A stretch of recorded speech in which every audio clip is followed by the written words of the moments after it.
Veja no ICL Notícias, segunda edição. É o fim do tarifaço? Sabe, não pintou química, pintou uma indústria petroquímica. Estados Unidos e Brasil isolam bolsonarismo e sentam à mesa para discutir o fim das sanções. Evitou vexame às vésperas da COP30? A pedido de Lula, Davi Alcolumbre adia a sessão do Congresso que analisaria vetos à nova lei de licenciamento ambiental. Clima quente entre os ministros. Em meio a discussões sobre sucessão de Barroso no STF, Gilmar Mendes chama Luiz Fux de figura lamentável. O ICL Notícias, segunda edição, está no ar.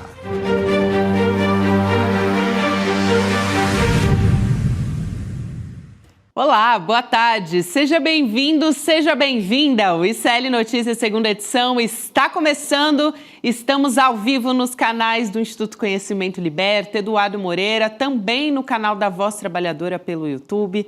Boa tarde para você que nos ouve pela web rádio São João, em Quixadá, no Ceará, e também na Rádio Cultural, na região da cidade de Torres. Estamos a postos nessa quinta-feira, dia 16 de outubro, de 2025, com muitas novidades em relações internacionais, vamos dizer assim, com o Brasil. Não é isso, Chico Sá? Boa tarde. Expectativas, uma né? tarde muito importante. Você falando da coisa importante e eu pensando nesse bafo, nesse climão lá no Supremo. Ali o negócio. Figura lamentável. Quem fala figura lamentável está com vontade de dizer coisa pior. É porque está no Supremo, né, numa repartição ali considerada e tal, ele ficou no figura lamentável. Mas imagina o que é dito para valer e o que a gente não sabe, né? O Gilmar ainda mandou o Fux fazer terapia. Ainda acha que o problema é de divã. Sim. Meu Deus do céu. Depois a gente vai trazer os detalhes sobre isso, tá, gente? Vai ser pauta aqui nessa primeira meia hora do programa. Desculpa, eu não... foi o meu primeiro assunto. Realmente, Chico, assim, foi uma troca de farpas. Não foi nem troca de farpas, né? Foi pública mesmo, uma treta. Foi, feia. porque não foi os dois dentro de alguma sala. Foi o famoso corredor. Acabaram a sessão e pá. Depois a gente vai contar como é que foi esse corpo a corpo lá no Supremo Tribunal Federal. A gente vai conversar com o Leandro Demore nessa quinta-feira aqui junto com a gente, que não é uma figura, deplorável, não, lamentável, muito pelo contrário. É uma bela figura, nosso Saudades, amigo. Demore, boa tarde para você. Boa tarde, meus amados, boa tarde, Chico, boa tarde, Gabi, boa tarde, todo mundo. Eventualmente posso ser uma figura lamentável por lamentar não conseguir fazer algumas coisas que eu gostaria de fazer, né? Mas fora isso, imagino que não, Chico. Depois a gente volta nesse assunto, porque a gente vai ter tempo de contar como é que foi essa treta ali nos bastidores e trazendo os detalhes sórdidos dessa história. Boa. Agora, Demore, a gente está na expectativa, daqui a pouco o Mauro Vieira deve até fazer um pronunciamento, então a gente está de olho nisso. Acho que às 6 horas da tarde, provavelmente o Mauro Vieira vai falar e a gente vai acompanhar aqui no ICL Notícias. Nossa equipe está preparada para isso, mas terminou agora há pouco em Washington essa reunião. Justamente por isso ele deve estar ali tomando uma água e reunindo tudo que foi conversado nessa reunião do Mauro Vieira, o secretário, o nosso ministro de Relações Exteriores, com o secretário de Estado dos Estados Unidos, aí sim, o Marco Rubio. Então, foi uma conversa reservada, essa provavelmente durou mais rápido, uns 15 minutos, e depois uma reunião mais ampla, de aproximadamente 50 minutos, e aí participou muita gente. Então, só para trazer um pouco de contexto de quem estava na reunião, a pauta, claro, foi o tarifaço, a possibilidade de suspender o tarifaço para alguns produtos e também as sanções contra, por exemplo, o ministro Alexandre de Moraes, sanções contra o Brasil. A Veja diz que o Mauro Vieira, o chanceler, escalou para esse encontro a embaixadora brasileira nos Estados Unidos, a Maria Luísa Viotti, também os secretários Maurício Lírio, que é de Clima, de Energia e Meio Ambiente, e o Philip Fox Drummond Gog, de Assuntos Econômicos e Financeiros. Eles são todos da cúpula do Itamaraty. E só de trazer aqui os cargos dessas pessoas que estavam nessa reunião mais longa, já dá para entender que a pauta principal, é lógico, que é a questão comercial. Sim. Então, esses secretários estão ali justamente para tratar dessas questões. O Haddad também falou sobre isso, para a gente rodar o assunto aqui na mesa. Só vou trazer a fala do Haddad para a gente ter uma noção de como é que estava o clima também, porque ele conversou com o Mauro Vieira. Ele diz o seguinte: eu falei ontem com o Mauro, que já estava nos Estados Unidos, e ele me pareceu bastante confiante no clima que se restabeleceu entre os dois governos. O clima mudou. Acredito que esteja aberta uma avenida para nós restabelecermos relações cordiais, como sempre tivemos, isolando essa questão política da questão econômica. Se for isso mesmo, Chico e Demore também, que o Haddad está dizendo, então aquela reunião prévia que o Eduardo Bolsonaro e que o Paulo Figueiredo fizeram questão de postar nas redes sociais foi só para a base de seguidores dele mesmo, né? Porque não vai sair nada dali, já era, e essa reunião com o Itamaraty foi boa, pelo visto.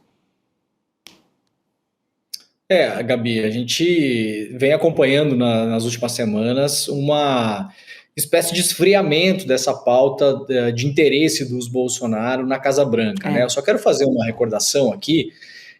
Quando foram vazadas conversas do Malafaia e do Eduardo Bolsonaro com o pai, eventualmente a gente até tem na agulha isso aí, esse print, se a gente puder recuperar. Eu não preparei antes, então peço perdão para o pessoal da produção. Se não tiver, não tem problema nenhum, mas eu posso descrever aqui. Em um determinado momento, o Eduardo Bolsonaro falava com o Jair e explicava para ele que ele deveria agir de uma outra maneira nas redes sociais, fazer um post, né, se manifestar mais em relação ao apoio dos Estados Unidos. Vamos lembrar que quando o Donald Trump solta aquele primeiro comunicado, dizendo que o Brasil teria uma taxação maior do que os outros países, que o grande problema é que o Brasil estava colocando pessoas injustamente na cadeia, tinha uma questão do juiz Alexandre de Moraes e tal, e cita o Jair Bolsonaro. Se vocês lembram bem, o próprio Jair Bolsonaro não bateu muito bumbo em cima dessa história. Ele não fez nada muito espalhafatoso, não gravou vídeo, não postou, não se manifestou. E o Eduardo insistia para que o Jair pudesse fazer isso. E aí, em determinado momento, o Eduardo fala o seguinte: olha, tem muita gente aqui na Casa Branca, né? Eu não vou repetir exatamente a frase, que eu não lembro, mas o tom era esse. Tem muita gente aqui na Casa Branca dizendo que o Brasil já era, next, né? O Brasil já foi, próximo. Então essa é a sua última chance, o Eduardo falava para o pai, né? É a sua única e última chance. A gente tem que se agarrar nisso. O que aconteceu? Na verdade, as tarifas não tiveram o efeito esperado. Alguns setores no Brasil, sim, tiveram problemas com isso. Eu estava vendo uma matéria hoje mostrando que o setor do tabaco, por exemplo, em Santa Cruz do Sul, no Rio Grande do Sul, que é a principal exportadora de tabaco para os Estados Unidos, sofreu muito, porque planta tabaco aqui para exportar tabaco in natura para os Estados Unidos. Então, alguns setores pontualmente sim, mas não teve um grande problema de balança comercial. O mundo não acabou, o Armagedon prometido não aconteceu. Dizia-se que o Brasil ia sofrer muito, que em 3 a 6 meses o Brasil ia estar com uma balança super negativa, ia afetar no PIB, ia afetar uma série de coisas. Não teve o efeito esperado. As sanções em relação à lei Magnitsky, por exemplo, e cassação de vistos, não teve o efeito esperado. E nas últimas semanas, além daquela aproximação do Lula e do Trump lá nos corredores da ONU, o assunto Bolsonaro parou de ser verbalizado, praticamente ninguém mais falou sobre isso. Para não dizer que ninguém falou sobre isso, ontem ou anteontem, 2 autoridades dos Estados Unidos deram uma coletiva falando, né, que o problema político do Brasil era a espécie de ditadura do judiciário, etc. e tal, mas eles estavam simplesmente rememorando a carta do Trump.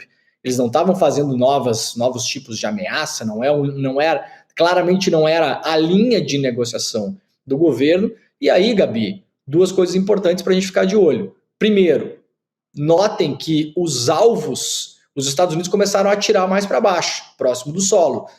Caçaram primeiro o passaporte lá de autoridades de alto escalão, lei Magnitsky no Alexandre de Moraes e na esposa, mas depois, e eu já expliquei isso, Chico, com todo o respeito, não é nada em relação às pessoas atingidas, mas os últimos passaportes e vistos caçados, os vistos que foram caçados, as pessoas impedidas de entrar nos Estados Unidos, foi a presidenta do PSOL e o nosso amigo humorista Thiago Santinelli.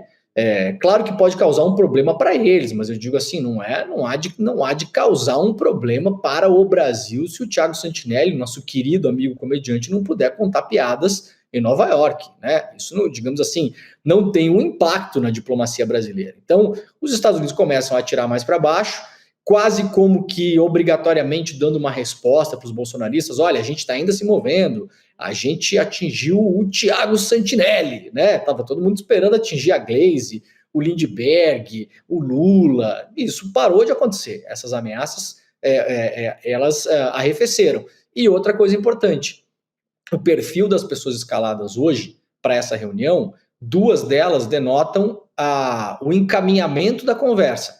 Uma delas ligada à área ambiental. Por quê, Gabi? Vamos lembrar que entre os pedidos dos Estados Unidos para essa negociação e a investigação comercial que foi aberta nos Estados Unidos também contra o Brasil, estão áreas como celulose, etanol, né? São 2 áreas que interferem na política ambiental brasileira. Então, os Estados Unidos querem trazer mais etanol dos Estados Unidos para o Brasil com uma tarifação menor, hoje paga cerca de 18%, eles querem que essas tarifas sejam abaixadas, e celulose, o Brasil exporta celulose in natura para os Estados Unidos, e a celulose é um componente super fundamental para a economia de qualquer país. Vamos lembrar, Gabi, fazer um exemplo aqui, o que seria da Amazon sem celulose, né? Como é que as coisas chegam nas nossas casas? Elas chegam em caixas de papel, de papelão, por exemplo. Como que você vai rodar uma Amazon sem você ter a produção de caixas de papelão nos Estados Unidos? E a maior parte da celulose exportada para o mundo, boa parte vem do Brasil. E boa parte vai para os Estados Unidos. Então é um componente, parece uma coisa trivial, né? A gente muitas vezes fala em microchip, em eletrônica fina, em materiais de minerais raros, mas assim, às vezes as coisas básicas são as que fazem a diferença. Não adianta você produzir um computador e não conseguir entregar na casa das pessoas. Você não entrega um computador na casa de uma pessoa sem produzir isopor, sem produzir cartão, sem produzir cartolina, sem produzir papel, sem produzir plástico. O Brasil é fundamental nessas cadeias. Então faz sentido alguém da área ambiental estar presente nisso e faz sentido alguém da área comercial estar presente nisso, porque a discussão comercial também passa, é fundamental, na verdade, nessa linha de negociação. Então, pelo perfil das pessoas envolvidas na conversa, a expectativa Exatamente. é que a conversa tenha caminhado por isso e, eventualmente, tenha se citado aí Alexandre de Moraes, Judiciário, Bolsonaro. Acho difícil, viu, Gabi? Mas não acho impossível. Vamos esperar a coletiva do Mauro Vieira para ver se ele vai trazer detalhes ou vai dar uma coletiva um pouco mais genérica. Levando em conta o perfil do Mauro Vieira, se ele não for talvez questionado por algum jornalista, acho que não vai dizer que falou sobre Bolsonaro na reunião, né, Chico? Acho que vai ser uma coisa mais relacionada a tarifários. Não é muito da linha dele, mas olha, os jogadores escalados aí na conversa, eu acho economia pura, não é? Muito cara de tarifaço. Tivemos muitos acontecimentos depois daquele encontro do Lula, do tal da hora da química lá, né? Dos 29 segundos da química lá entre o Lula... Ou a petroquímica. Ou a petroquímica, segundo o próprio Lula, né? Cada um mede o amor como viu ali. Isso. E tivemos, por exemplo, a China... com problemas em relação a terras raras com os Estados Unidos, ou seja, os Estados Unidos ouviram da China que, olha, aqui ninguém tasca mais terras raras, não venderemos mais para vocês. Isso remete diretamente ao fato do Brasil ser o segundo do mundo em terras raras, abre-se aí uma fileira enorme. Tivemos o próprio Trump citando a questão do café brasileiro, que os Estados Unidos estavam com saudade do café brasileiro. Tivemos agricultores dos Estados Unidos revoltados com o Trump por conta da questão da soja, que só estavam comprando do Brasil. Então, uma série de acontecimentos que favorecem o governo brasileiro, que favorecem os empresários do Brasil. Então, acho que a história mudou muito dessa química até agora. E bem ressaltado pelo Demore, quando começam a tirar ali para baixo, na presidenta do PSOL, e no nosso amigo humorista, porque parece até para dar uma satisfação assim ao Eduardo e ao neto do ditador. Olha, não, nós continuamos fazendo serviço e tal. Gente, mas já tinha acabado, né? Quando sai da mulher do Xandão e vai para presidente do PSOL, a gente viu que A partir dali, né, Chico, a foi meio linha que a seria marca. outra, com todo o respeito à direção do PSOL e etc., que todo mundo sabe. Não, mas sem dúvida, chegaram a ser o ministro Alexandre de Moraes, o Alexandre Padilha também, né? Sim, no Isso. primeiro momento era Alexandre Padilha, por conta ainda dos médicos cubanos, né, pegando um velho Alvos argumento. graúdos. assim, Então, né? eu acho que essa mesa redonda de hoje, de negociação, foi, olha, precisamos do café do Brasil, queremos voltar a vender soja, os agricultores estão batendo na porta da Casa Branca, vamos mudar essa história. E o que for bom, aí volta aquela velha máxima do Juracy Magalhães, nos anos 60, o que é bom para os Estados Unidos é bom para o Brasil. Nesse caso de hoje olha, vamos ver o que é bom para os dois países e vamos acabar com essa treta. Só para a gente fechar, aqui para quem nos acompanha em vídeo, a gente estava mostrando imagens agora há pouco do ministro Mauro Vieira ao lado do Marco Rubio, ali aquele momento, né, das lideranças dos dois países se encontrando e conversando. Essas são as fotos oficiais que foram divulgadas até agora. Agora, para a gente ir para a pauta aqui, o nosso chat aqui, gente, não tem como, todo mundo quando a gente abriu o programa falando dessa história do Gilmar Mendes e do Luiz Fux, dos ministros brigando ali nos bastidores, foi uma coisa que aconteceu nessa semana, uma discussão. A gente traz aqui agora, foi no intervalo de uma sessão do Supremo Tribunal Federal. Então, imagina o clima, né, gente? No trabalho, no meio do seu expediente, tá? Que aconteceu isso. Eles se encontraram ali nos corredores e os colegas presenciaram. Então, por isso que a história acabou vazando para a imprensa. O Gilmar Mendes, ele questionou o Fux, num tom bem irônico, por ele ter suspendido um julgamento envolvendo, né, de um recurso em que o Sérgio Moro estava tentando reverter uma decisão contra o Gilmar, né, que tornou réu o próprio Sérgio Moro. Então, as pessoas que presenciaram essa discussão disseram que o Gilmar virou para ele e sugeriu que ele fizesse uma terapia para se livrar da Lava Jato. Começou assim. E essa treta, inclusive, foi revelada pela Folha de São Paulo. É importante a gente dar os créditos aqui. E aí o Fux respondeu que ele tinha suspendido o julgamento para avaliar melhor, né, analisar o caso, tal, e que o Gilmar Mendes estava incomodado por ele falar mal do Fux em diversas ocasiões. Ainda lançou essa, falou, mas você fala mal de mim várias vezes, em várias ocasiões.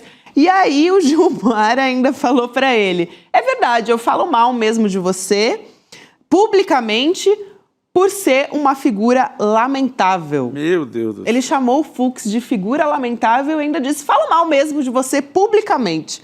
Só que nenhum dos ministros fomentou o caso, pelo menos não ainda. Mas foi assim, nesses termos que rolou essa treta ali nos bastidores.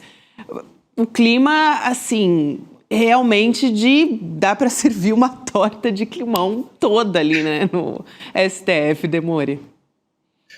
Sabe, Gabi, que o Sérgio Moro é um sujeito, né, uma figura que, conversando com muita gente aí nas últimas semanas também, muita gente se arrepende de ter salvado o Sérgio Moro lá atrás, viu, Gabi? O Sérgio Moro estava com a corda no pescoço no TSE, vamos lembrar de uma ação 2 anos atrás, né, no ano retrasado, poderia ter se tornado, inclusive, inelegível, cassado, veio na esteira daquela história do Deltan Dallagnol também, eram 2 casos diferentes, claro. O Sérgio Moro com um problema de prestação de contas, né, poderia ter sido cassado pela Justiça Eleitoral, com gastos muito superiores e fora dos limites, né, inclusive não comprovados na sua eleição para o Senado. Estava todo mundo imaginando que o Sérgio Moro teria o mesmo destino do Deltan, que foi cassado, e na última hora rolou uma operação Salva Moro, inclusive por parte do hoje, então, governo, né? Imaginavam que o Sérgio Moro poderia ser uma espécie de anteparo fraco a adversários no Paraná, poderia eventualmente conter aí o Ratinho Júnior ou outras pessoas que poderiam aparecer, e na época, como tinha, se fomentava a ideia de que a Michele Bolsonaro, vocês vão lembrar disso, poderia concorrer ao Senado pelo Paraná. Sim. Então imaginava-se que o Sérgio Moro, enfraquecido, poderia ser um anteparo fraco a Michele Bolsonaro, os dois se anularem, os dois conseguirem dividir os votos e nenhum dos dois se elegerem. São cálculos políticos que são legítimos, são feitos, tiraram a corda do pescoço do Sérgio Moro. E hoje, falando com algumas pessoas, na semana passada também já acionei algumas pessoas, e hoje falando com algumas outras pessoas, muita gente se arrepende desse cálculo, viu? Porque o Sérgio Moro se fortaleceu, hoje ele tem um cacife eleitoral maior do que ele tinha lá atrás. Se ele fosse concorrer ao governo do Paraná, por exemplo, seria um candidato muito forte, porque o Ratinho Júnior sequer pode concorrer à reeleição, e os outros candidatos são muito menos conhecidos, têm menos intenção de voto do que o Moro. E o Moro, hoje, ele representa um grande problema, e aí está um bastidor de linha de fundo, Chico, do motivo pelo qual pode levar o Fux a tentar postergar esse processo contra o Sérgio Moro no STF. O Moro hoje é o cara que, de fato, nas coisas que mais podem machucar o governo federal, toca a CPI do INSS.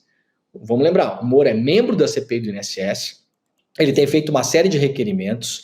O Moro tem operado com uma parte da Polícia Federal que ainda é leal a ele desde os tempos da Lava Jato. Esses círculos não foram rompidos.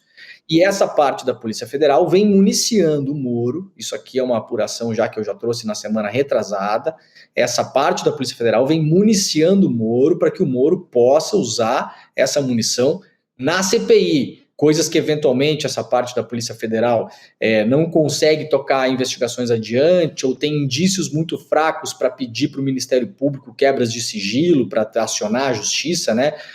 Por exemplo, isso está sendo municiado para o Moro, porque o Moro pode forçar, por exemplo, convocações e quebras de sigilo via CPI. Então o Moro hoje é uma pedra no sapato do governo, muito perigosa, aliás. Tem muita gente muito atenta ali às movimentações do Moro na CPI do INSS. Se esse caso contra o Moro tem um fim no STF, de modo que o Moro seja condenado, o Moro terá muito possivelmente o mesmo destino do Alexandre Frota, nosso velho conhecido, que era deputado federal, nos últimos tempos era vereador por uma cidade, acho que no interior do Rio de Janeiro, foi condenado por crimes de, não sei se foi injúria, calúnia ou difamação, desses crimes contra a honra, e perdeu o mandato. Então, é possível que, se o Moro, condenado nesse caso, vamos lembrar aquela festa junina em que ele fala que o Gilmar Mendes vendia sentenças no STF, né? Aquele vídeo clássico.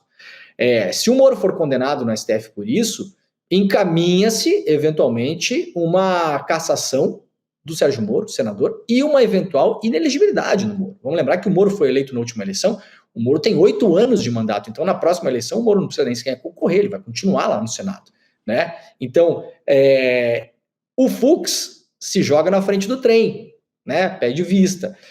Ainda que, Gabi, vamos lembrar, em Fux e Trust, o Fux era o grande aliado da Lava Jato no STF e até hoje não parece que tenha deixado de ser, né? Mais colateralmente o ministro Barroso também e o ministro Fachin também, mas o Fux era o cara em que eles confiavam mais. Em que pese o seguinte, hoje em dia, já com uma normativa diferente do STF, já há pouco tempo, não é muito antigo isso, o pedido de vista, que antes o ministro podia pedir vista e ficar sentado em cima daquele pedido 40 anos, né? Hoje em dia são 90 dias. É o acordo que o STF fez, interna corporis, né? Então pegaria aí, se forem 90 dias, nós estamos em outubro, né? Outubro, novembro, dezembro, janeiro. Vamos lembrar que a gente tem o recesso do judiciário, então pegaria fevereiro, março, voltaria a se analisar isso em março. Em algum momento do ano que vem, o Moro vai ter que ser julgado, se nenhum outro ministro pedir vista em relação a esse procedimento dele no STF. Mas, Chico, outubro, novembro, dezembro, janeiro, fevereiro, março, são 6 ou 7 meses para o Moro atuar livremente na CPI do INSS. O que está por trás dessa história é essa maquinação toda, então acho importante a gente entender também o que corre aí, né, na veia direta da política. Nossa, importantíssimo. E há essa cultura, assim, historicamente, de uma ala da Polícia Federal continuar fiel a um ex-ministro da Justiça ou ao próprio presidente. Isso é um clássico assim, na história do Brasil. E você pode olhar que a retórica do Moro é de quem está conversando com as internas de Polícia Federal. Ele está muito confiante nesse sentido. Toda a intervenção dele, porque ele é aquele jeito abobalhado, mas quando ele fala, ele se entrega que tem alguma, que está sendo abastecido por fontes importantes dentro do próprio governo, no caso, a Polícia Federal. E aí está o nó da questão do Gilmar e do Fux, que não é fofoca de corredor, é uma briga política das maiores, né? Isso. A questão é toda isso. Ela, digamos, ela explode com a linguagem da fofoca, mas ela não é fofoca. Ela é esse amor, essa fidelidade total do Fux à Lava Jato, daí a defesa implacável ao pupilo, ao Moro, né? Aliás, eu não posso deixar de dizer, já que a gente está falando do Supremo Tribunal Federal, que tem essa questão do impeachment de ministros do Supremo também.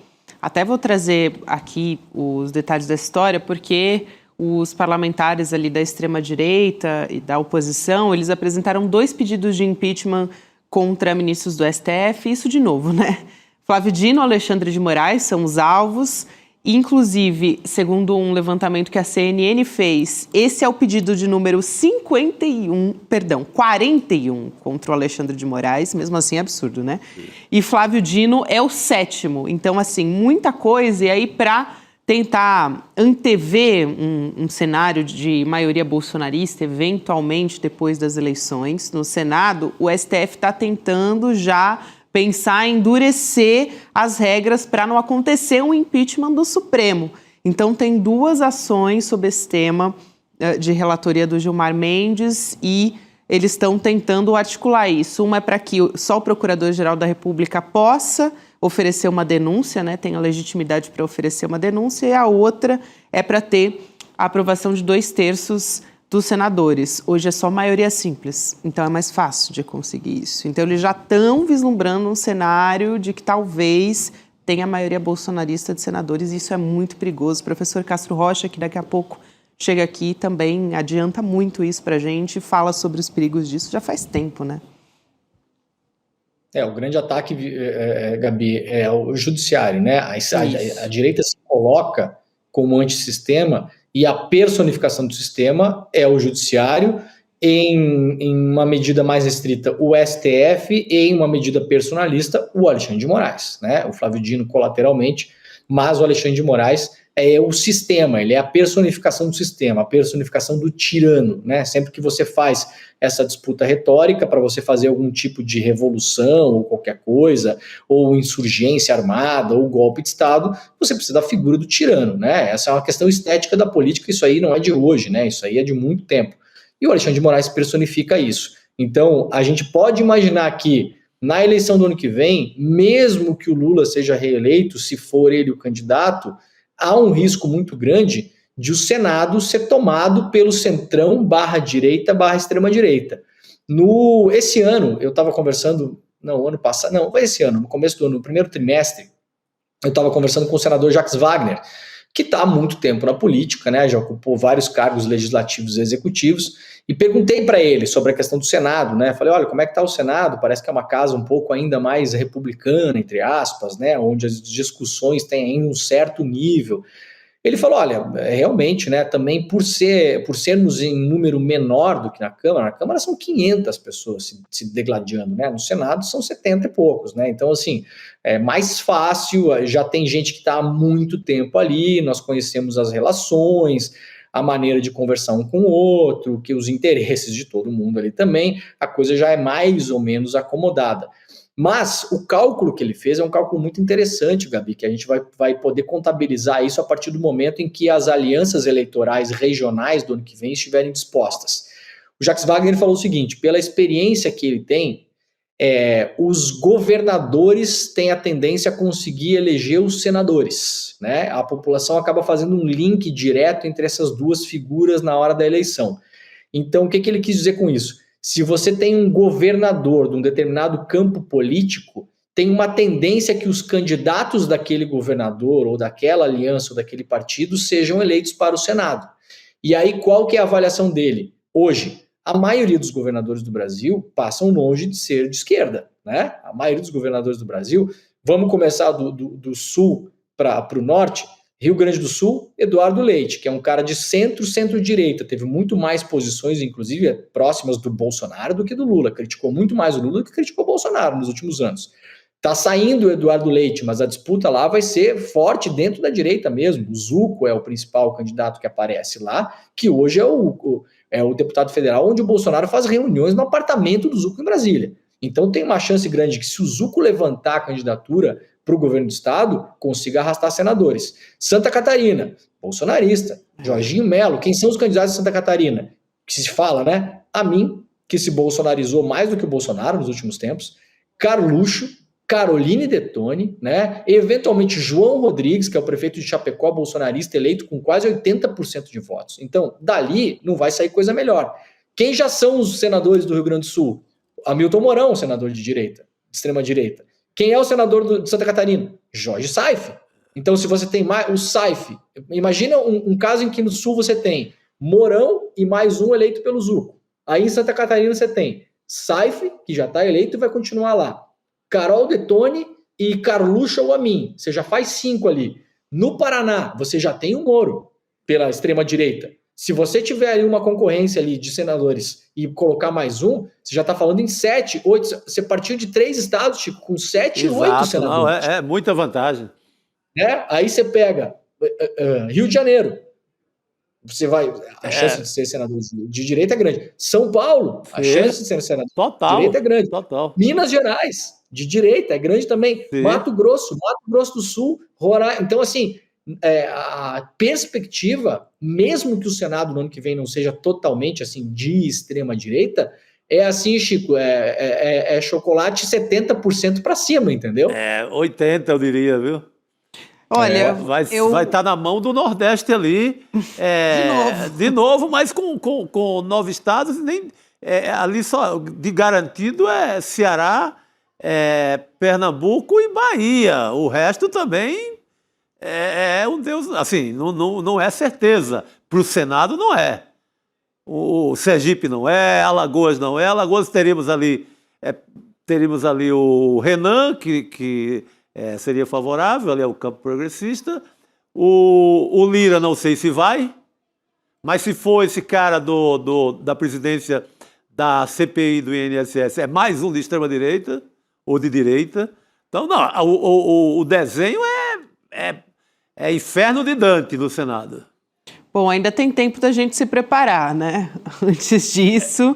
Então, tá aí, mas eu acho que... O Jacques Wagner esteja errado, viu, Gabi? Porque os governadores, a maioria é de direita, né? Esse é o grande problema. O Jacques Wagner é candidato, aliás, à reeleição na Bahia. Nesse clima que eu vou me despedir aqui do Demore, nesse N2, nesse clima que ele gerou. Não, mas é um belo alerta. E, Demore, o Frota, ele perdeu o mandato em Cotia, aqui em São Paulo. Cotia. Mas ele perdeu porque é a mesma história do Moro. O Moro perde o mandato, porque tem a jurisprudência é muito farta. Não vai ter como tomar outra decisão. Como não teve agora no caso do Frota, mesmo com uma Câmara meio de direita lá em Cotia. Não tem como. Juridicamente não tem salvação. É automático, né, Chico? É automático. Adeus, Moro. Daí a importância, a treta de corredor do STF, na verdade, foi uma baita salvação do mandato do Sérgio Moro. Muito, muito. E para manter o Moro tocando a CPI do INSS. Gigante. Bom, gente, a gente vai voltar a falar sobre essas perspectivas também, até porque a eleição é algo que está muito no nosso radar e a gente está levando bastante a sério também. E com certeza o governo também está de olho, não é só a gente, em ampliar a sua base, porque sabe que é uma ameaça que está aí para 2026. Nossa Senhora, pode sair desse Congresso que já é uma derrota e entrar no inferno maior. Então, alerta total. A gente tem que ficar em alerta mesmo. Demore, vou me despedir de você, querido. Um beijo e volte mais vezes, viu? A gente fica com saudades. Até mais. Obrigado, gente. Eu vou me preparar aqui para assistir o nosso debate daqui a pouquinho. Depois teremos debate. Opa, já aí. A gente vai falar sobre isso também. Um beijo, até mais. Até mais, galera. querido. Tchau. Boa E noite. abrir alas aqui para Rodrigo Viana Chegando. entrar com a gente no nosso time. Eu estava aqui fazendo, enquanto o Demore falava, você estava fazendo contas mentalmente aqui, né? Nordeste são 9 estados, 3 senadores por estado, são 27 senadores vêm do Nordeste. Eu cometi um erro de não citar o Piauí como uma favorável também ao campo progressista. Exato, o Piauí também. Agora, desses outros que o Demore citou, certamente, né, Santa Catarina e Paraná estão totalmente os 3 senadores, os 2 que serão eleitos e mais um, certamente para a direita, Mato Grosso do Sul. Rio Grande do Sul eu tenho alguma dúvida. Rio Grande do Sul eu acho que há espaço para você tentar eleger pelo menos um no Rio Grande do Sul. O Rio Grande do Sul tem eleições sempre divididas e mesmo nessa última o Lula ganhou em boa parte, ganhou em Porto Alegre, ganhou no sul do Rio Grande do Sul, mais perto da fronteira com o Uruguai, então tem algum espaço. Pode rachar ali, ter pelo menos um, né? Talvez, pelo menos um.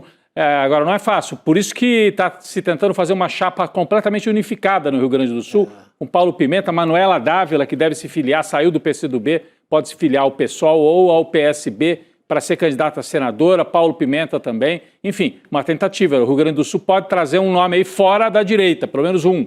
São Paulo, vamos ver o que vai acontecer. O Tarcísio, muito forte, favorito por uma reeleição. Os nomes dele para o Senado não são tão fortes, mas a avaliação do Wagner é que no final das contas o governador acaba puxando, e pode puxar os 2 nomes às vezes. E São Paulo vem de um desastre, né? São Paulo elegeu aquele astronauta, cara. Pois é, agora, eu lembro que São Paulo, que sempre elegeu o PSDB para o governo, elegeu a Luísio Mercadante, elegeu o Eduardo Suplicy, elegeu a Marta. Então, também tem jogo, mesmo com um governador mais para a direita, tem jogo para fazer pelo menos um, dependendo do nome que for escolhido. Então, tem espaço, eu diria, no Rio Grande do Sul e em São Paulo, para tentar brigar. Santa Catarina, Paraná, Mato Grosso do Sul, um pouco bem mais difícil, né? Bem mais difícil. Exatamente. Jogo duro. Jogo duro. Gente, a gente está de olho aqui, a qualquer momento vai falar o ministro Mauro Vieira depois da reunião com o Marco Rubio, então a qualquer momento a gente traz as informações a respeito disso para vocês. Estou de olho aqui em tudo isso, a nossa equipe também, mas temos o professor Castro Rocha aqui, que vai conversar com a gente sobre justamente as negociações do tarifaço. Tem muito assunto, na verdade, para a gente falar com o professor Castro Rocha nessa quinta-feira, não é isso, professor? Boa noite para você. Boa noite. Boa noite, Gabi. Boa noite, Rodrigo. Boa noite, Chico. Boa noite à audiência. Professor, daqui a pouco, então, a gente vai falar também sobre como o Brasil está conseguindo um projeto bem sucedido, ao mesmo tempo que os brasileiros são desterrados em sua própria terra. Então, já abrindo aqui um pouco de spoiler. Só que, antes, eu queria falar um pouco da postura, né, dos governos de direita e de esquerda quando os assuntos são os interesses dos Estados Unidos. Então, ontem a gente teve o Javier Milei naquele encontro com a Casa Branca, pedindo por ajuda financeira para a Argentina. E o Trump falou, tudo bem, mas só se vocês vencerem as eleições legislativas, tá? Só se tiver gente de direita, senão a gente não empresta dinheiro. E depois o governo Lula não se dobrou diante do tarifaço, diante das sanções, e o Trump, finalmente, depois de um encontro ali na Assembleia Geral da ONU, chama o governo brasileiro para uma conversa, né? Isso eu acho bem revelador, Gabi. Vocês certamente comentaram na manhã, e mesmo talvez hoje ainda, do constrangedor encontro que foi do Javier Milei com Donald Trump. Teve um momento, Chico e Rodrigo, que eu acho que vai ficar para a história como uma metáfora. É aquele instante que o Javier Milei fala em espanhol, que é um protocolo, o presidente fala no seu idioma. O Javier Milei fala em espanhol. Quando ele termina de falar, o Donald Trump pergunta se há intérprete, porque o Javier Milei falou sozinho, porque ninguém entendeu o espanhol do Javier Milei. E o Trump pergunta, então, se temos agora um intérprete, o presidente Milei poderia repetir tudo o que disse. Mas aí ele mesmo diz, não, agora não é mais importante. Ou seja, o Javier Milei falou sozinho, numa língua que ninguém entendia, não houve intérprete, não houve interesse em interpretar o que ele havia dito. Isso é muito simbólico e muito metafórico, Gabi. A psicologia do Donald Trump é a psicologia do bully, é do típico valentão de escola. Só há uma forma de enfrentar uma pessoa assim como o Donald Trump, é ser altivo, não arrogante, ser altivo e firme nas suas decisões. é o que a China tem feito, é o que o governo brasileiro tem feito. Nesse sentido, a atitude da diplomacia brasileira tem sido exemplar. Vamos ver agora como será a conversa do Marco Rubio com o Mauro Vieira. A extrema-direita diz que o Marco Rubio será radical, não terá nenhuma possibilidade de interlocução para o governo brasileiro. Não é verdade. O Marco Rubio, ele é ministro, é secretary, ou nosso equivalente de ministro. Ele é o ministro das Relações Exteriores dos Estados Unidos, ele depende integralmente do que o Trump determinar. Portanto, a atitude do governo Lula, assim como a atitude do governo Xi Jinping, tem se demonstrado ser a atitude correta. A única forma de enfrentar o Donald Trump é sem arrogância, altivez e firmeza. Essa é a grande receita, tem sido, né? Rapaz, Agora, tem sempre o componente dessa humilhação que o professor fala, né? eu não tinha reparado nessa história do espanhol, que ninguém traduziu, ficou por isso mesmo, nem o cachorro do Milei entendeu o que ele falou. Deixaram para lá e no meio o Trump ainda fala do Brasil. Como exemplo ali, que o cenário da América Latina, para ele, está favorável porque ainda tem o Brasil. Ou seja, o Brasil está vindo para o meu lado também. O Brasil está vindo. Mas chama atenção. Posso acrescentar um comentário, Gabi? Desculpa, professor. Posso acrescentar um comentário rápido? Claro.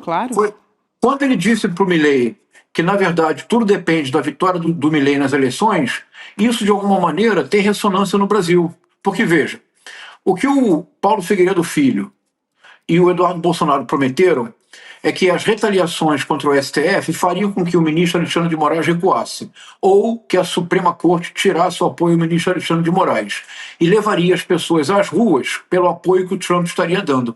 Nada disso aconteceu. O ministro Alexandre de Moraes não recuou, o Supremo Tribunal Federal hipotecou solidariedade ao ministro Alexandre de Moraes, as penas foram tão duras quanto nós esperávamos e as últimas manifestações a favor da anistia ou a favor do Bolsonaro não levaram ninguém para a rua. É óbvio que o Trump tem a informação da ausência de apoio popular às manifestações do Bolsonaro. Portanto, o que ele disse para o Milei, isto é, ou o senhor vence as eleições legislativas ou não há apoio. E isto também é válido para os bolsonaristas. Ou eles conseguem levar o povo para as ruas, ou eles conseguem um resultado concreto, ou, para dizê-lo em bom inglês do Donald Trump, Eduardo Bolsonaro e Jair Bolsonaro não passarão de losers. E com losers, o Trump não perde tempo. Exatamente. Ele não perde mesmo, a gente fala muito sobre isso aqui, né? O Trump não quer estar ao lado de perdedores nunca. Isso explica muita coisa, né?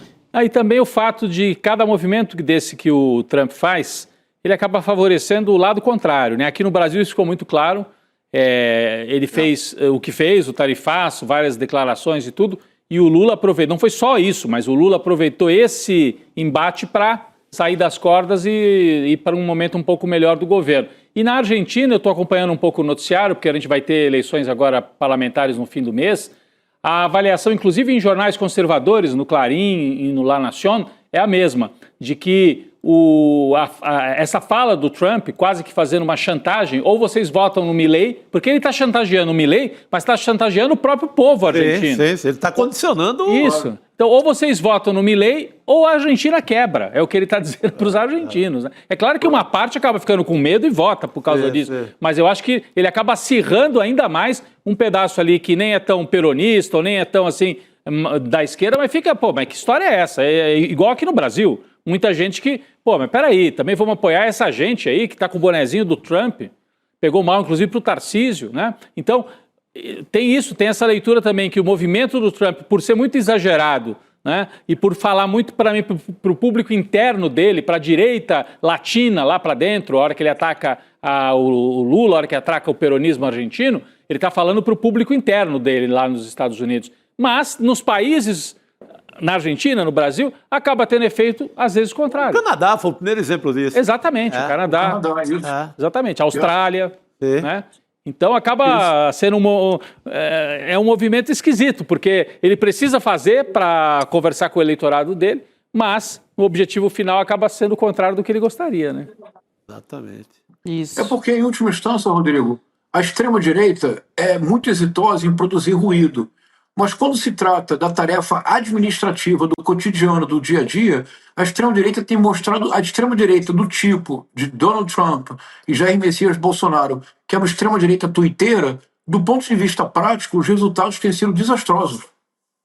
Exatamente. Aliás, aproveitando, professor, a gente vai falar de um personagem aqui, a gente estava falando de Washington e a gente pode voltar a qualquer momento para os Estados Unidos, porque teve um encontro entre o nosso chanceler e também o Marco Rubio na Casa Branca. Então, depois a gente fala sobre isso a qualquer momento.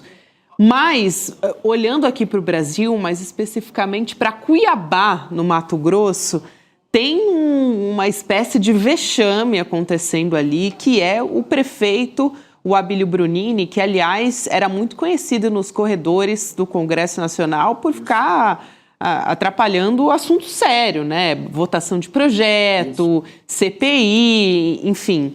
Ele foi obrigado a dar o braço a torcer agora e pedir ajuda para o governo Lula. Ele está considerando até decretar calamidade financeira pela segunda vez em 10 meses, desde que ele está à frente da prefeitura lá de Cuiabá. Então, a gente preparou aqui para mostrar um pouco a diferença das falas dele, do Abílio.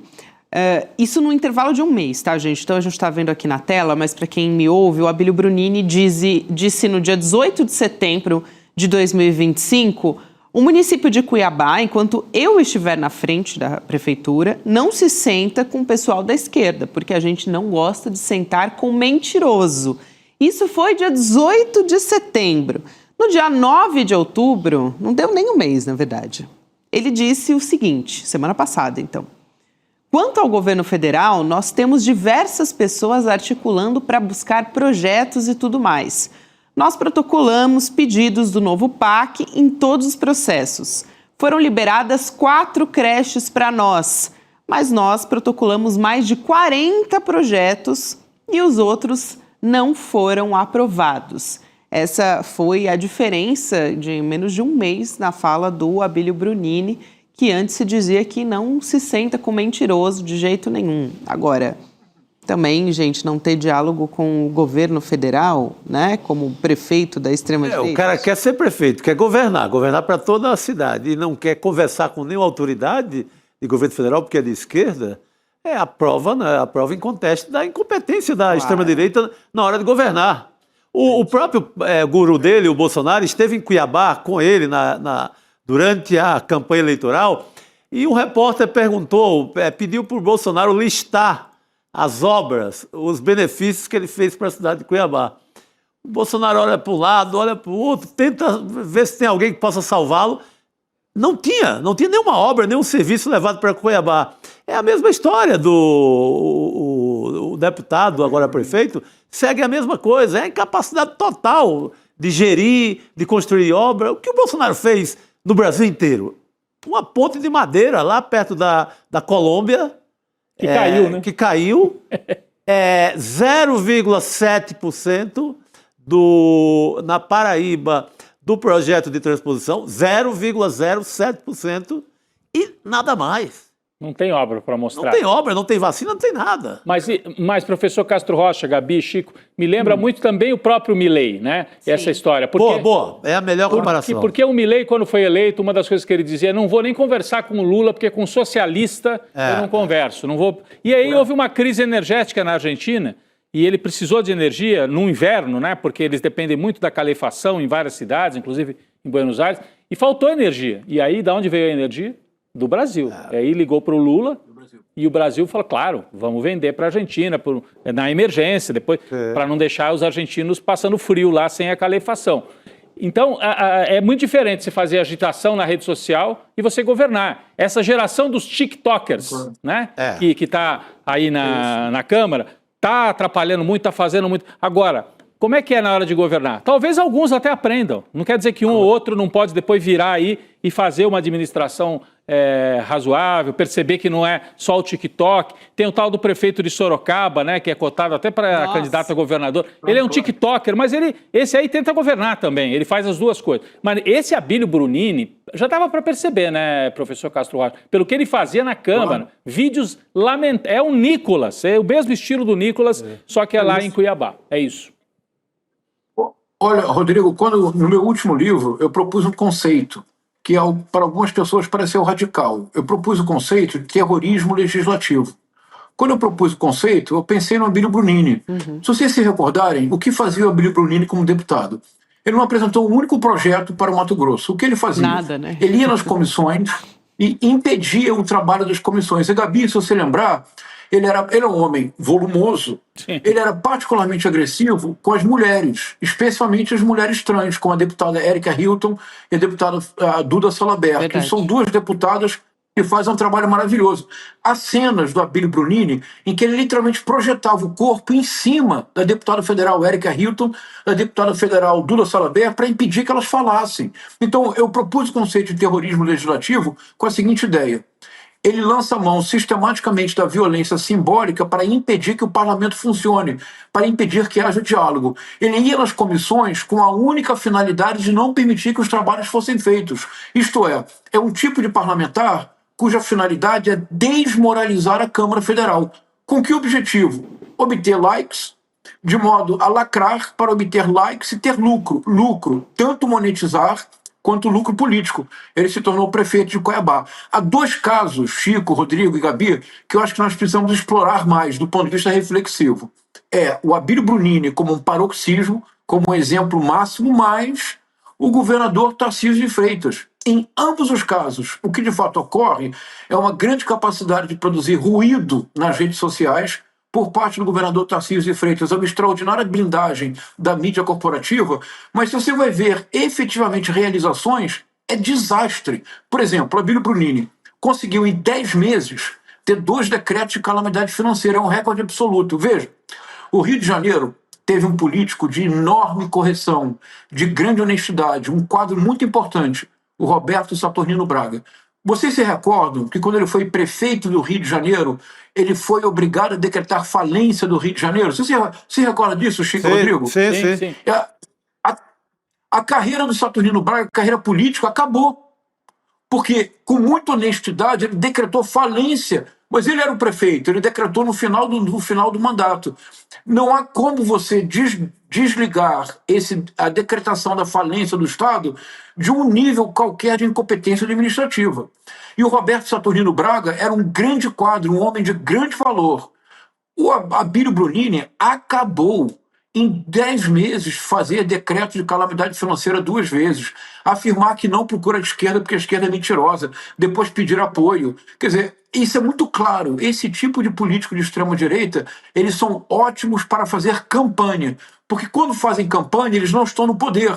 E a retórica deles, a retórica do ódio, é pura destruição. Agora faz um corte rápido para o Tarcísio de Freitas. Gabi, o que fez o Tarcísio de Freitas em São Paulo? Vamos lá. Privatizou a Sabesp. Aumentou o preço, a água aumentou muito em São Paulo. Ele está destruindo a educação. Há um número crescente de professores do estado de São Paulo que estão pedindo licença por problemas de saúde mental, porque existe uma reestruturação absurda dos currículos no sistema estadual. Os pedágios do Tarcísio de Freitas são absolutamente irracionais. Há pessoas que saem para trabalhar e todo dia gastam de 100 a 200 reais pagando pedágio. Em ambos os casos, são governos cujo único projeto é sucatear o Estado para privatizar o que puder. Para concluir, me permito dizer uma coisa. Vamos ficar de olhos muito abertos, porque o Abílio Brunini pode estar querendo retirar o Estado das funções sociais no neoliberalismo predador e utilizar a justificativa do decreto de falência do Estado para retirar progressivamente o Estado de funções sociais.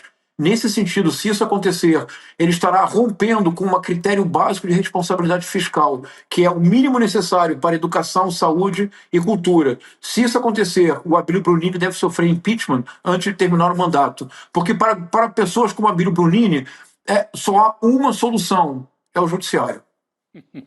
Perfeito. Eu pensei em outra solução, eu não vou falar, porque meus advogados não permitem. Vamos deixar os advogados do ICL, né? Vamos consultar. Não ter que dar esse trabalho para eles.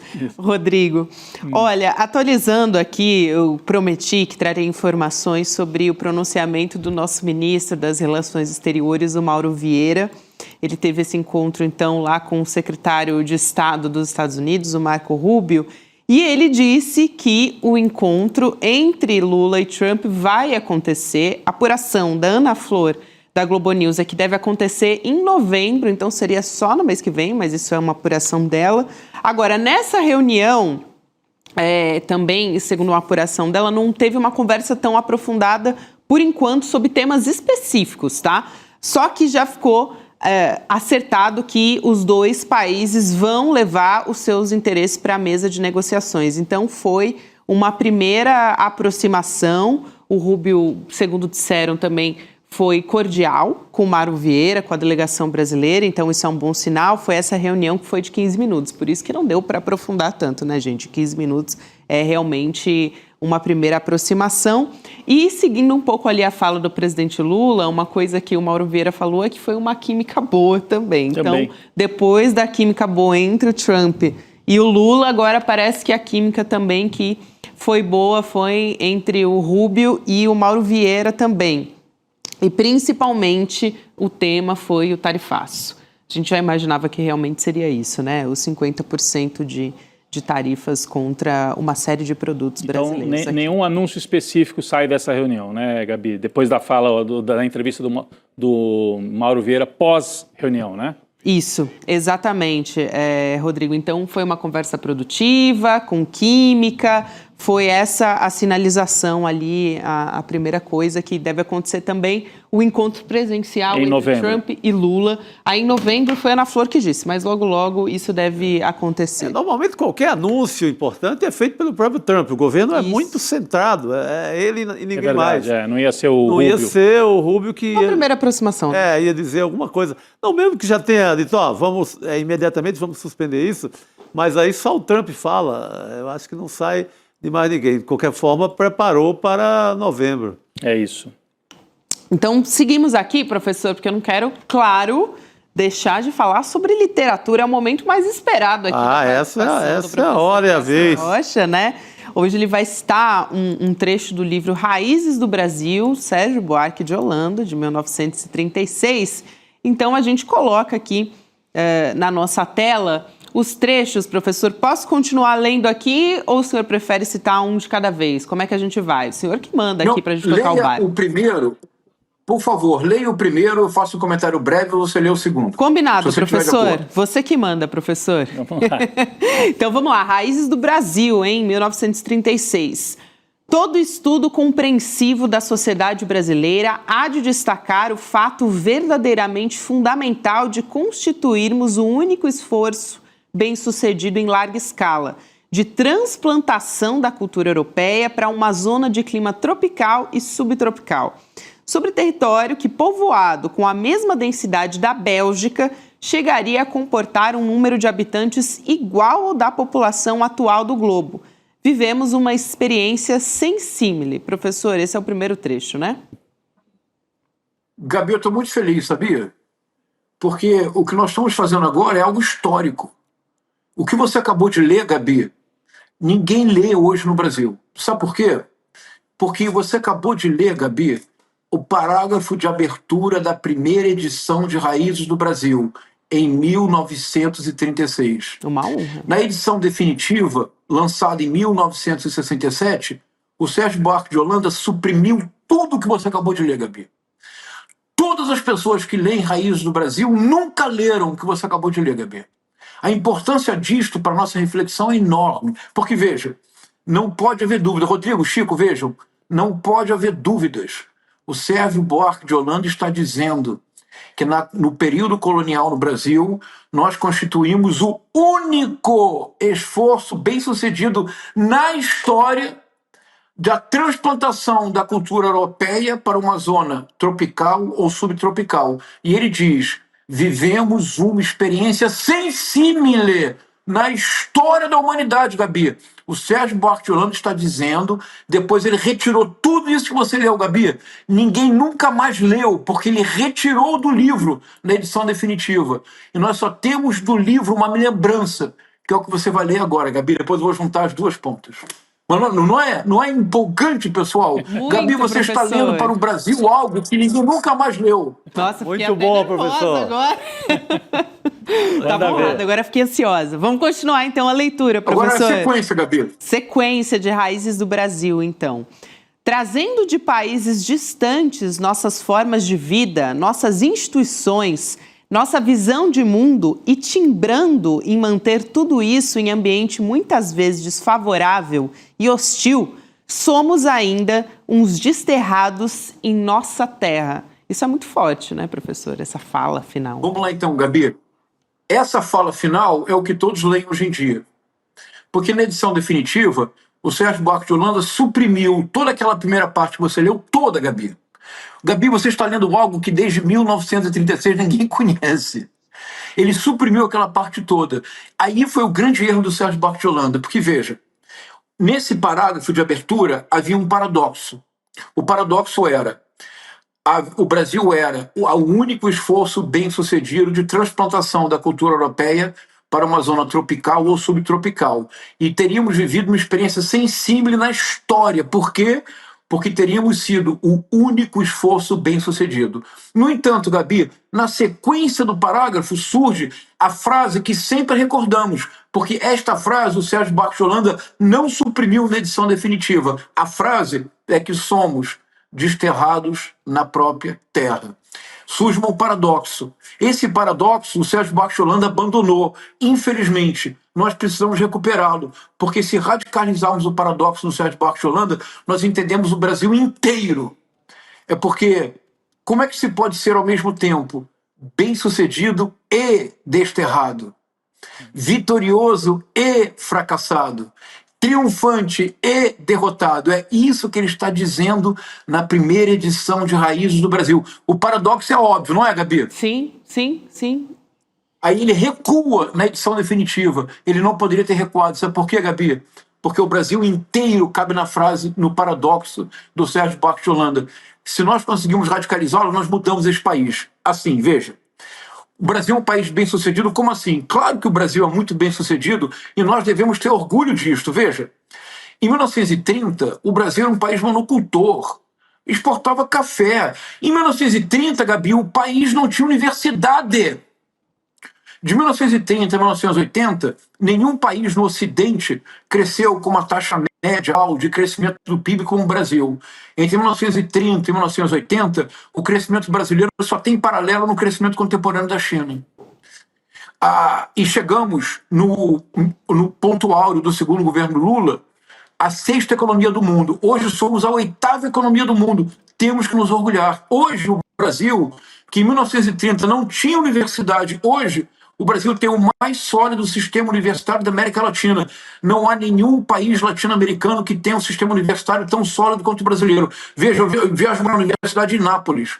O sistema de bolsas brasileiro do CNPq e da CAPES não tem paralelo na Europa. Não existe na Europa bolsa para iniciação científica, mestrado, doutorado, recém-doutor, pós-doutor. Não existe. Nós conseguimos construir um sistema universitário de excelência. Precisamos melhorar? Sim, mas conseguimos. Agora, ao mesmo tempo, Gabi, somos bem-sucedidos. Somos a 8ª economia do mundo, não há como negá-lo. Ao mesmo tempo, nós somos o 8º país mais desigual do mundo. Nós somos um país em que a carga tributária é deixada para os pobres. Eu, que sou um modesto professor de literatura na Universidade do Estado do Rio de Janeiro, no meu contra-cheque, 27% são descontados, mais 5% da Previdência do Estado do Rio de Janeiro, mais de 30% do meu salário. Gabi, super rico no Brasil não paga imposto. O agronegócio vive das isenções fiscais e dos subsídios. Quando há a ameaça de 50% do tarifaço do Trump, de imediato o Congresso, em 24 horas, aprova 40 bilhões de reais para os que já são ricos. Mas quando existe uma medida provisória que pode gerar para o governo 36 milhões de reais para dezenas de milhões de brasileiros, o Congresso veta. O Brasil é, ao mesmo tempo, bem-sucedido e desterrado. Os que são bem-sucedidos no Brasil são muito bem-sucedidos. São poucos, são muito poucos. Os que são desterrados, Gabi, é o povo. No Brasil, o povo sempre foi desterrado. E as grandes crises políticas no Brasil foram os momentos em que se tentou resolver o paradoxo. Somos bem-sucedidos, sim, mas o povo não pode ser desterrado na própria terra. Toda vez que se tentou trazer o povo para que ele também fosse bem-sucedido, crise. 1930, 1945, 1964, 2016, 2018, hoje. o Congresso e a Faria Lima. No paradoxo do Sérgio Buarque de Holanda, Gabi, o Brasil inteiro se desenha. O Sérgio Buarque de Holanda não suportou o peso do paradoxo. Nós precisamos radicalizá-lo, porque se nós radicalizarmos o paradoxo, o governo pode finalmente tornar-se o governo mais decidido em apoio às causas verdadeiramente populares. Abolir a escala 6x1, aumentar, mudar a reforma tributária, finalmente fazer uma reforma agrária, lutar pela implantação de creches no Brasil, lutar para que um dia todo o transporte público nesse país seja gratuito. Seria a maior redistribuição de rendas da história da América Latina. Então, Gabi, no paradoxo da primeira edição do Sérgio Buarque de Holanda, há o dilema que ainda hoje nos persegue. Resgatar esse paradoxo que, Gabi, você vê a importância do que você fez agora, Gabi? Desde 1936, ninguém tinha lido este primeiro parágrafo. Ninguém tinha se dado conta do paradoxo. Como ser bem-sucedido e desterrado? É porque o Brasil foi pensado para ser assim. Bem-sucedido para poucos, desterrado para todo o povo. A gente não tinha se dado conta antes do professor Castro Rocha vir aqui e deixar a gente... Fica até, assim, sem caminho depois, professor. Como é que a gente segue aqui com as notícias depois que você desnuda, sabe? Na frente da gente. Muito bom. Excelente. Fez sentido para vocês, pessoal? Fez. Eu queria só fazer uma observação muito rápida aqui, uma notinha de rodapé na fala do professor. Porque eu fiquei com vontade de entender melhor e depois até pesquisar por que exatamente que o Sérgio Buarque retira esse trecho. Eu posso imaginar. Porque é um trecho, esse trecho inicial que a Gabi trouxe aqui, falar em transplantação da cultura europeia, talvez ele mesmo tenha percebido que abriu o livro com isso, né? Eu não sei, eu quero estudar melhor, o professor também não estou nem pedindo para explicar isso agora, deve ter uma explicação longa. Mas é uma fala um pouco transplantação da cultura europeia, dá a entender de que o Brasil é só a transplantação europeia e você anula as outras culturas que também fizeram parte da construção do Brasil. É claro que a obra dele é um baita livro, Raiz do Brasil, e tem uma complexidade enorme, mas talvez acho que ele achou muito problemático você lançar isso logo na abertura, né, à luz da antropologia e dos estudos que vieram depois, né? Retirou. Muito bom, Rodrigo. Mas eu queria estudar, depois entender melhor, porque eu li a edição, não essa aqui, claro, eu li a de dos anos 80 e realmente fiquei curioso de entender melhor por que ele retira isso, né, Chico? Muito bom, Rodrigo. Não é uma resposta, mas uma sugestão para sua reflexão. A abertura de 1936 é surpreendentemente próxima à abertura de Casa Grande Senzala de 1933. A abertura, o primeiro parágrafo de Casa Grande Senzala de 1933 também sugere que o Brasil é um exemplo bem-sucedido porque os portugueses tinham experiência de colonização em área tropical na África. Como, posteriormente, o Sérgio Buarque de Holanda e o Gilberto Freire se afastaram cada vez mais, porque, veja, Rodrigo, vou dizer uma informação agora que pouca gente sabe, Gabi, isso é divertido. O volume do Sérgio Buarque de Holanda inaugurou uma importantíssima coleção da editora José Olímpio, que era a coleção Documentos do Brasil. O primeiro volume foi Raízes do Brasil, do Sérgio Buarque de Holanda. Rodrigo, você sabe quem era o editor da coleção em 1936? O Gilberto Freire. Imaginei. Quem escreve o prefácio de Raízes do Brasil em 1936? Gilberto Freire. A abertura de Raízes do Brasil em 1936 evoca a abertura de Casa Grande Senzala de 1933. Como com o tempo eles foram se afastando cada vez mais, o Gilberto Freire cada vez mais conservador de direita, apoiando o golpe militar, o Sérgio Buarque cada vez mais progressista de esquerda, o Sérgio Buarque de Holanda também fez questão de afastar-se o máximo de Gilberto Freire. Professor, muito obrigada por essa reflexão e a gente vai precisar de mais tempo no programa para depois a gente conversar mais. Um grande abraço, é sempre muito prazeroso aprender com você, professor. Obrigado. Até a próxima. Muito obrigado, pessoal. Um abraço. Obrigado. Obrigado, professor. Eu quero lembrar vocês também que logo depois do N2, você fica aqui junto com a gente, porque vamos ter debate para você que assistiu o nosso documentário, o Vai para a Argentina, Carajo. Esse é um dos presentes que a gente traz no nosso pacote de aniversário do Moraes, né? A gente vai ter aqui, nessa celebração do nosso documentário original, do ICL, que a gente traz o Eduardo Moreira desmascarando essa fake news da Argentina no governo Javier Milei, na América Latina, O ICL preparou hoje um evento com mediação de William De Luca, já está a postos, estudando lá na redação enquanto a gente está aqui, junto com a Carol Sardá, com 5 influenciadores contra o Javier Milei. Então a gente vai ter Lawane Schultz, Humberto Matos, Martina Giovanetti, Luísa Pereira e José Cobori aqui nos nossos estúdios no ICL para falar sobre a Argentina de Milei. Não perde, vai em icl.com.br/debate e garante a sua vaga no encontro que acontece daqui a pouquinho, hein, gente? Então, 8 horas da noite, frisando aqui o horário do nosso debate. Seguimos aqui conversando com a nossa querida Cristina Serra, que estava nos aguardando já para falar de temas muito importantes também. Cris, muito boa noite para você. Boa noite. Boa noite, Gabi, Rodrigo e Chico. Cris, hoje o Congresso ia ter uma sessão conjunta para analisar os vetos do presidente Lula à Lei Geral do Licenciamento Ambiental. Por isso que eu estou aqui ressaltando essa história como muito, muito importante, porque essa sessão ela foi adiada, sem data definida pelo presidente do Senado, que é o Davi Alcolumbre, e o Alcolumbre disse que esse adiamento está atendendo a um pedido do governo Lula.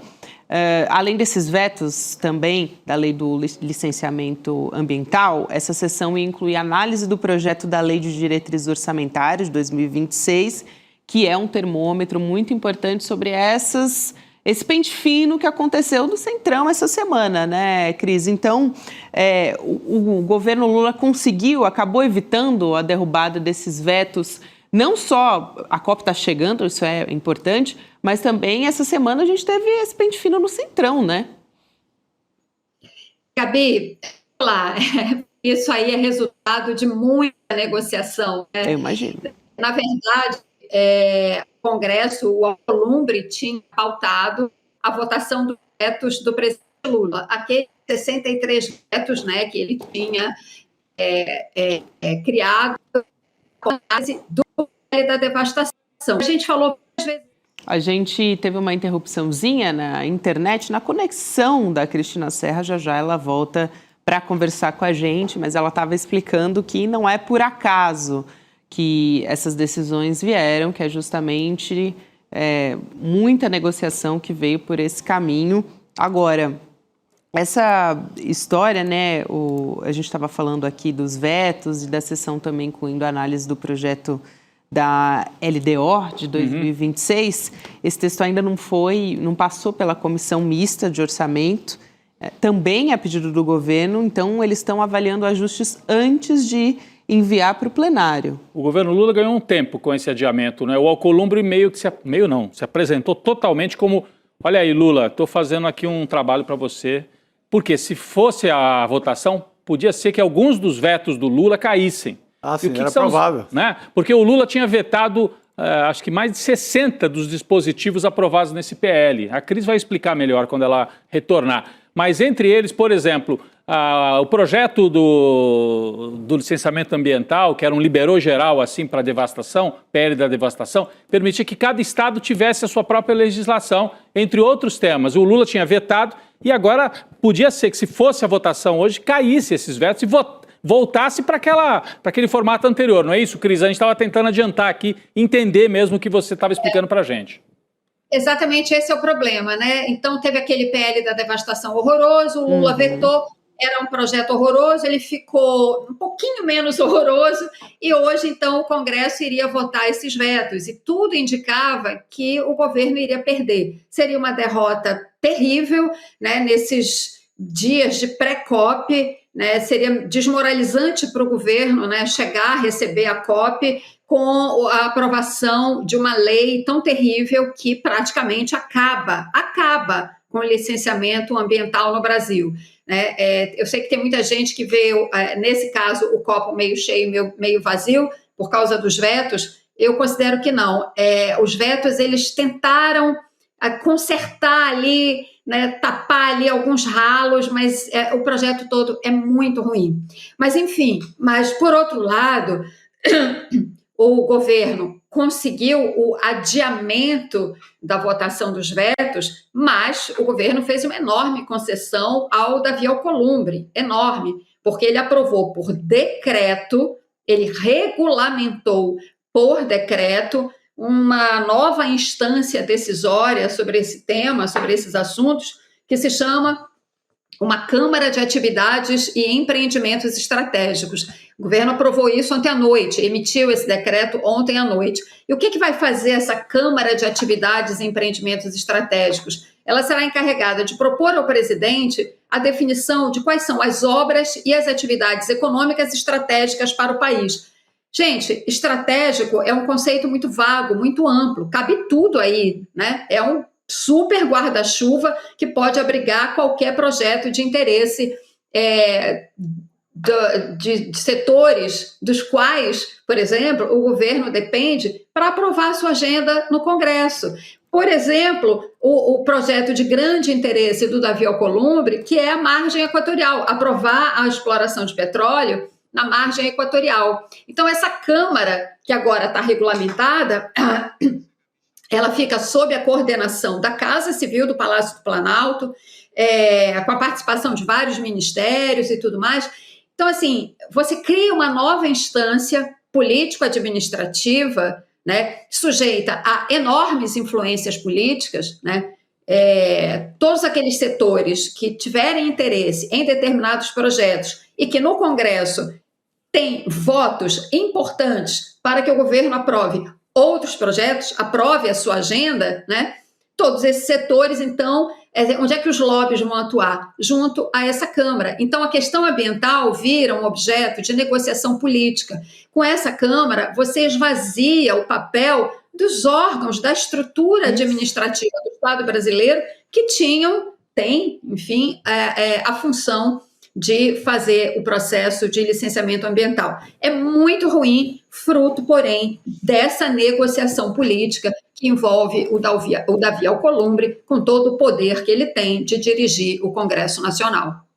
Cris, isso é muito bom, né? Porque é um processo administrativo, tem muita gente comentando aqui a respeito disso, de como a população muitas vezes não entende a gravidade e o quanto isso, na verdade, está protegendo não só o meio ambiente, no fim das contas, a população também, né? Na ponta, está protegendo as pessoas. Então, muita gente aqui no nosso chat ressaltando isso aqui também. Cris... Eu queria muito rapidamente, claro. É muito ruim ver também, né, que na hora do aperto, né, o que você coloca no altar do sacrifício da negociação política? O meio ambiente. Perfeito. Isso é muito ruim, muito ruim. Perfeito.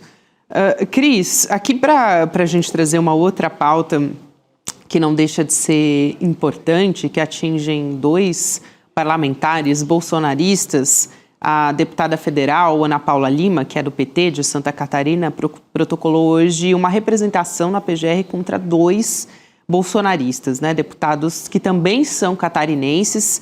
Ela está pedindo investigação da Júlia Zanata e do Zé Trovão por suspeita de uso irregular de emendas parlamentares. As emendas PIX, aliás, os 2 participaram daquele motim bolsonarista. No fim das contas, foi só o Zé Trovão e outros 2 parlamentares, né, o Marcelo Van Hatten e o Marcos Polon, que entraram ali, de fato, na mira do Conselho de Ética da Câmara dos Deputados. Mas a Zanata estava lá também, inclusive com um bebê. Levou durante o motim bolsonarista. Foi muito grave o que aconteceu.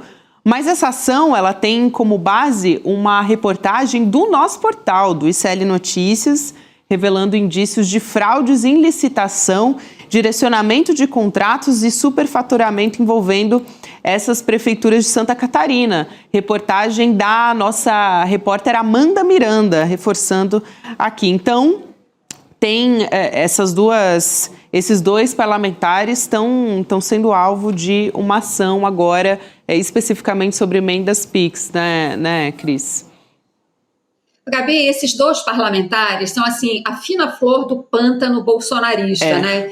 E não surpreende nem um pouco que eles estejam envolvidos nessa falcatrua. A reportagem, aconselho que as pessoas vão lá no site e leiam em detalhes, que é uma extensa reportagem, detalha todas as irregularidades, o favorecimento a uma empresa cheia de suspeições, cheia de irregularidades já constatadas. E ainda assim, esses 2 destinam essas emendas PIX para essa mesma empresa, contrariando todas as normas já estabelecidas pelo TCU, etc. Agora, por que também que eles conseguem fazer isso, né? Porque essas emendas PIX são um absurdo, né? Aquela velha história do orçamento secreto que a gente falou aqui tantas vezes, né?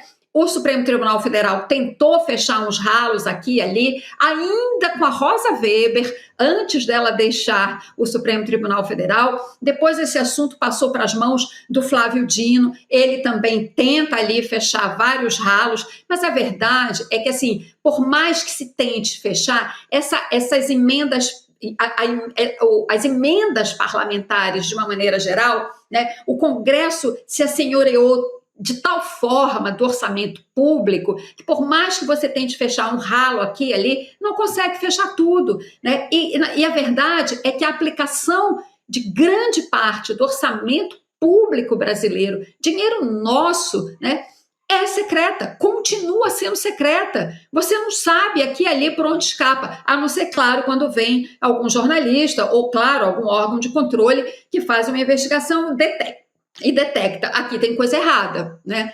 Mas, enfim, continua escoando essas emendas PIX em especial, isso tem que acabar. Claro, não vai acabar com esse Congresso, porque ali tem muita gente se beneficiando disso, mas em algum momento, se a gente conseguir eleger um Congresso melhor no ano que vem, o próprio Lula, não sou eu que estou dizendo, Lula disse ontem, né, o pior Congresso da história do país. Se a gente conseguir eleger algo minimamente melhor, isso precisa ser mudado com urgência, senão isso vai continuar acontecendo e a gente denuncia aqui e ali e a coisa se repete.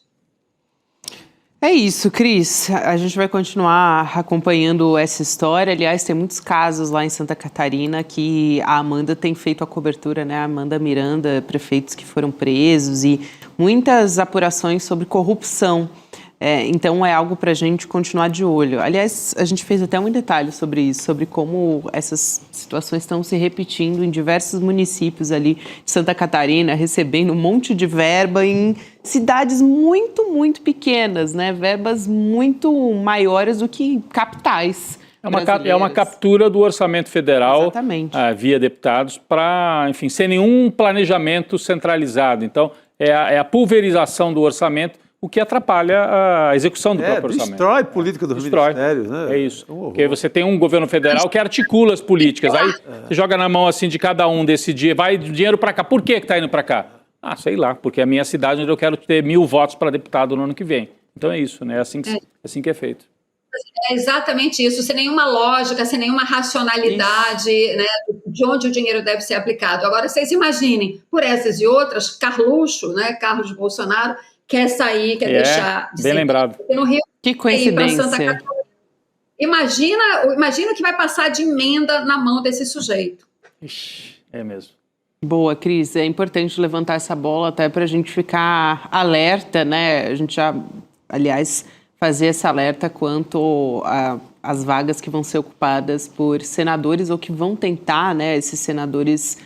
aliás, esses bolsonaristas ocuparem essas vagas do Senado em 2026. Então, um alerta muito importante para a gente ficar de olho para o ano que vem. Cris, muito obrigada. É sempre bom ter você aqui junto com a gente, minha amiga. Um grande abraço e até a próxima. Obrigado. Boa noite, querida. Tchau, gente. Boa noite. Boa noite, Cris.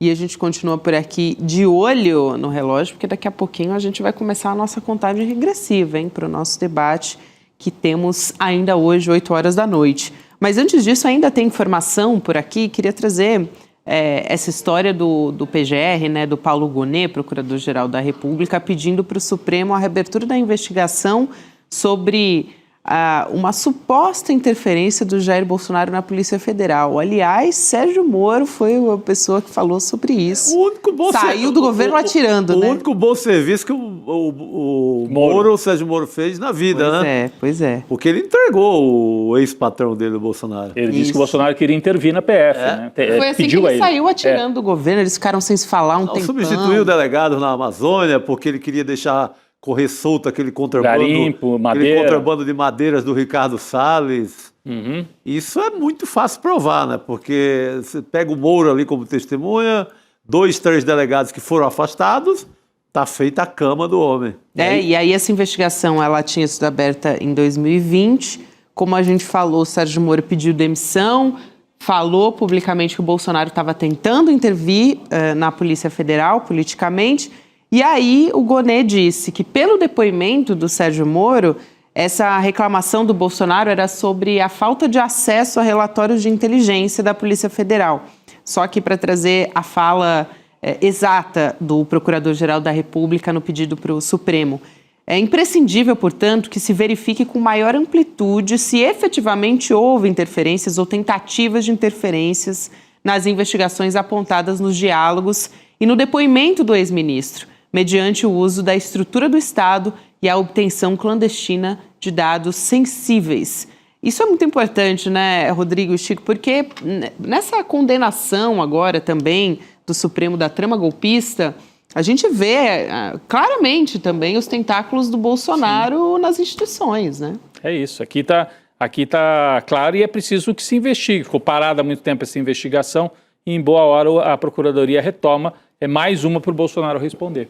Foi retomado o caso da pandemia, né, o caso do genocídio, pelo Flávio Dino já direto no Supremo. E agora a intervenção da PF. Falta ainda... Cadê as joias? Parou naquele caso. Cadê as joias das Arábias? Pois é. Esse está faltando. Está faltando também. Tá, por favor. Da Covid também já está no radar de novo. É isso que o Chico falou, que o Flávio Dino reabriu. Perfeito. Muito bem, então. Eu quero lembrar vocês que tem uma nova edição da revista Liberta que está aí. Acabou de sair, está quentinha essa edição. A capa é sobre essa arrancada do presidente Lula, assunto que a gente tem falado aqui quase que diariamente no ICL Notícias e de toda essa conjuntura política, né, de como ele está favorito nessas pesquisas da corrida eleitoral de 2026. Tem artigos exclusivos do Felipe Nunes, que aliás é um craque nesse sentido, muito, né? Bom. Marina Lacerda e também do Maurício Moura. Falamos também nessa edição, essa capa tá ótima, né? Inclusive é do Aroeira, essa capa. Eu ia falar, mais uma capa assinada pelo Aroeira. Genial. Muito boa. Me lembra algumas capas da Carta Capital de antigamente aí. Muito boa a capa. É o Lula e os outros ali comendo poeira, né? Tarcísio e outros. Lema, né? E o Caiado.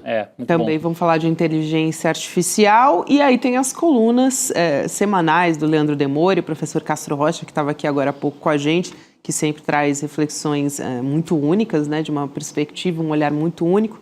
Márcia Tiburi, Andréa Dipp, Luiz Costa Pinto. E também do Sensacionalista. Então você pode acessar revistaliberta.com.br para fazer a sua assinatura e poder estar com a gente digitalmente também. Ou então, se você me acompanha por televisão, também dá para apontar o seu celular aqui para a tela, no canto da tela, para acessar o nosso link. Dá na mesma. Vamos nessa, Chico? Opa! Rodrigo Tem Viana. debate daqui a pouquinho, debate. Né? Vai abrir agora a contagem. Agora. Isso aí é bom, que o pessoal pode dar uma respirada, né? Tomar um café ou jantar, dependendo, né? Uhum. E aí, volta para assistir o nosso debate. O William De Luca comandando a guarda. Claro, ele já tá postas aqui da redação e o cara tá cedo. ensaiadinho ali, ó, tá na ponta da língua, vai ser lindo. O homem estuda, estuda. Preparado, rapaz preparado. Então, boa noite para todo mundo. Boa Amanhã noite. Estaremos de volta. Amanhã sextou, hein? Então já estamos na expectativa. Esperando. Essa, gente. Até amanhã. Até amanhã. Vamos falar sobre Javier Milei? No dia 16 de outubro, o ICL vai reunir 5 grandes influenciadores para discutir ao vivo as ideias do economista que virou símbolo da extrema-direita mundial. Cada um de nós vai comentar um trecho do documentário Vai pra Argentina, Carajo, e mostrar o que realmente está por trás deste fenômeno que promete salvar a Argentina, mas pode repetir os erros que já custaram caro ao povo latino-americano. Vai ser um debate intenso, com diferentes visões, provocações e muita análise crítica. E o melhor, totalmente gratuito e online.